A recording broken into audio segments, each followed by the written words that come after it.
Good morning, नमस्कार, आदाब, सत श्री अकाल दोस्तों। एक बार फिर आपका अपना प्रिय डॉक्टर आदि आदि कश्यप भाई जबानोस। दोस्तों, आज एक विशेष कहानी है जिसका शीर्षक है चोर की चिट्ठी। एपिसोड नंबर है 1590।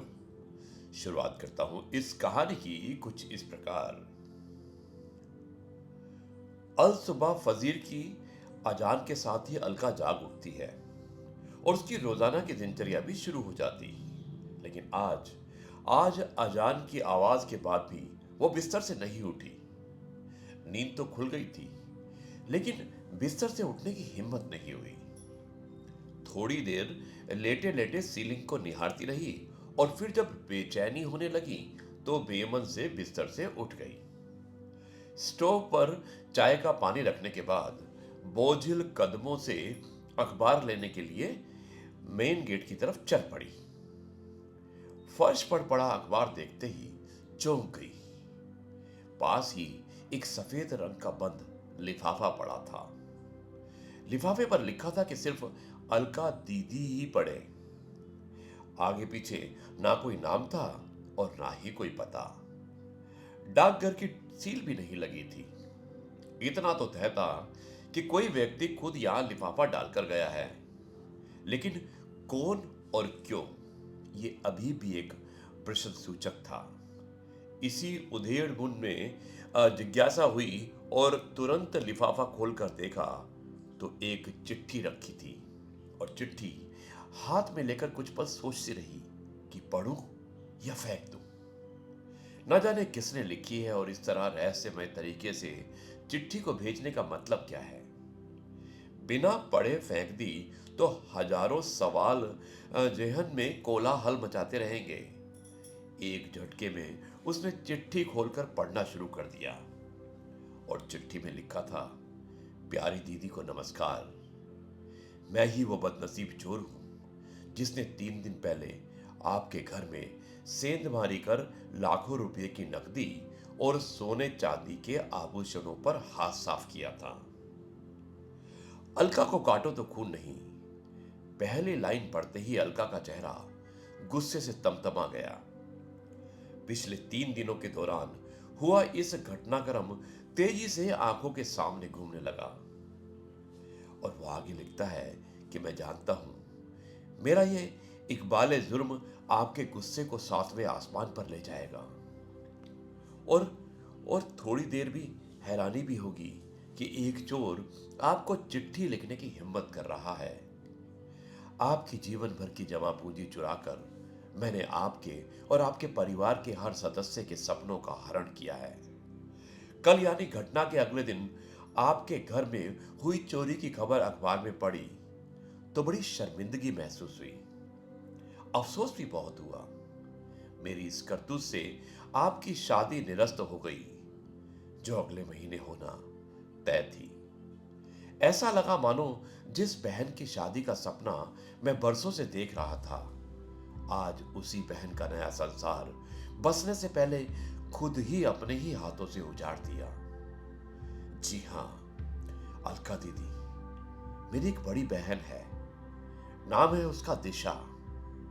परिवार में हम 3 लोग हैं, मां, दिशा और मैं। अपना दुखड़ा सुनाने से पहले मैं कुछ कह देना चाहता हूं। दरअसल मैं वैसा चोर नहीं जैसा आपने सोचा। अपने ऐशो आराम या मेहनत से बचने के लिए मैंने ऐसा शर्मनाक और गैर कानूनी कृत्य नहीं किया है। हां दीदी, मैं भी ग्रेजुएट हूं और फिलहाल बेरोजगार हूं। पिता का देहांत मेरे बचपन में ही तय हो गया था। मां ने सिलाई कढ़ाई और घरों में काम कर हम दोनों भाई बहन का लालन पालन किया और मां के बलिदान और जुनून की बदौलत ही हम दोनों ग्रेजुएट हो पाए। फिलहाल किसी छोटी मोटी नौकरी की तलाश में हूं, लेकिन काफी चप्पलें घिसने के बाद भी नौकरी से महरूम हूं। बड़ी बहन की उम्र शादी के लायक हो चुकी है। उसकी आंखों में शादी को लेकर सजने वाले सपने मुझे साफ नजर आते हैं, लेकिन घर की आर्थिक स्थिति के चलते वो खामोशी धारण किए हुए थी। मैंने और मां ने बहुत प्रयास किए कि किसी तरह यहां वहां से पैसा उधार लेकर दिशा की शादी कर दूं। लेकिन हर जगह दहेज और शादी कार्यक्रम के अच्छे इंतजाम की डिमांड हमें मजबूर करती रही। और फिर हम जैसा कि मदद भी करता कौन।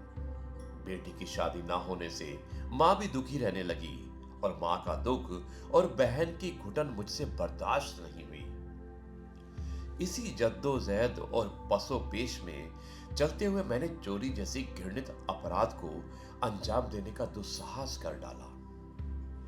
करीब 10 दिन अलग अलग घरों की रेकी करने के बाद आपके सोने घर में चोरी करने का मौका मिला और आपके घर से लाखों का सामान चुरा लाया। मैं खुश तो था कि अब धूमधाम से दिशा का विवाह कर सकूंगा और उसके सपने पूरे हो जाएंगे।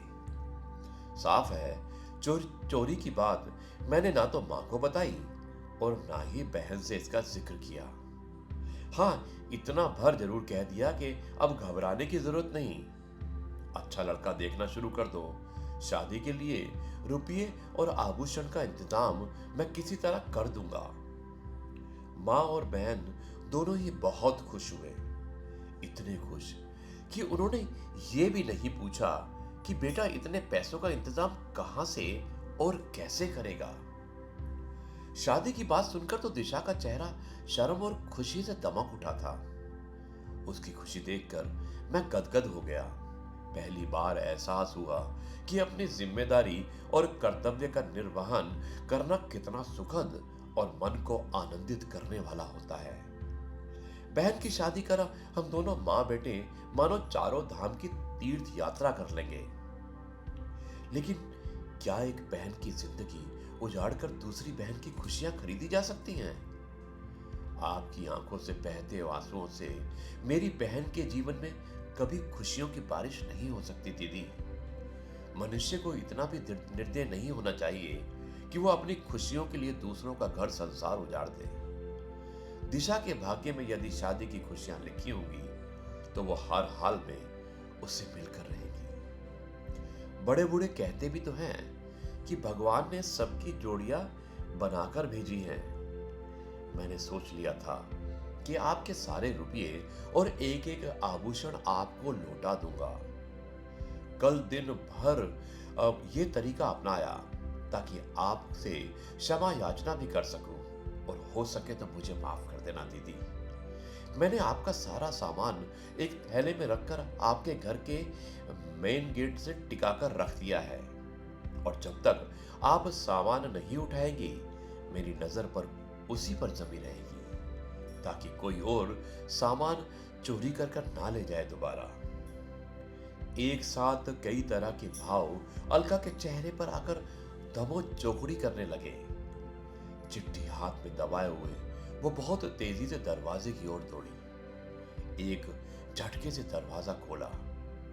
थैला वहां रखा था और जल्दी से थैला उठाकर वो अंदर ले गई और एकदम से बिस्तर पर पलट दिया।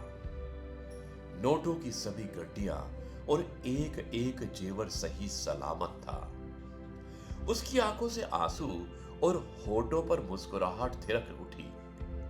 अलका ने सारे पैसे और जेवर अपने दोनों हाथों में समेटकर चेहरे से लगा लिए और फिर अचानक उसे चिट्ठी का ख्याल आया।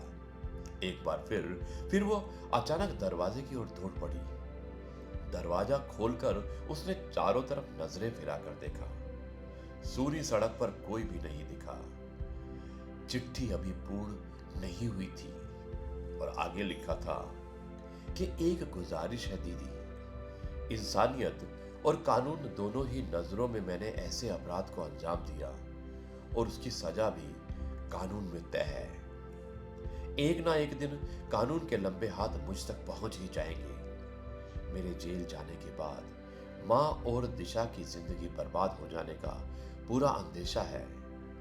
इसलिए मैं चाहता हूं कि पुलिस में दर्ज चोरी का मुकदमा आप वापस ले लें ताकि मैं पूरी तरह से बेफिक्र होकर अपनी माँ और बहन की सेवा कर सकूं, उनका सहारा बन सकूं।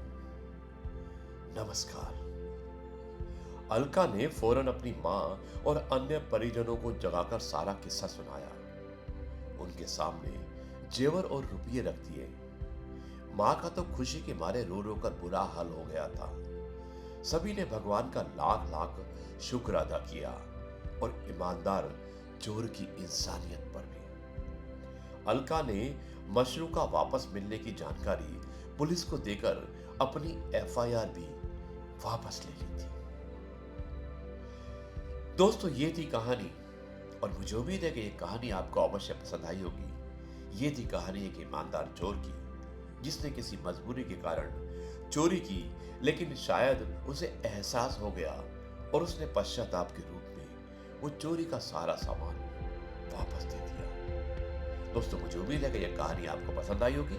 अब मैं इस कार्यक्रम को यहीं पर समाप्त करता हूँ और कल आपसे एक बार फिर मुलाकात करूंगा कुछ नई बातों के साथ। तब तक के लिए कहता हूँ जय गुरु जी, शुक्राना।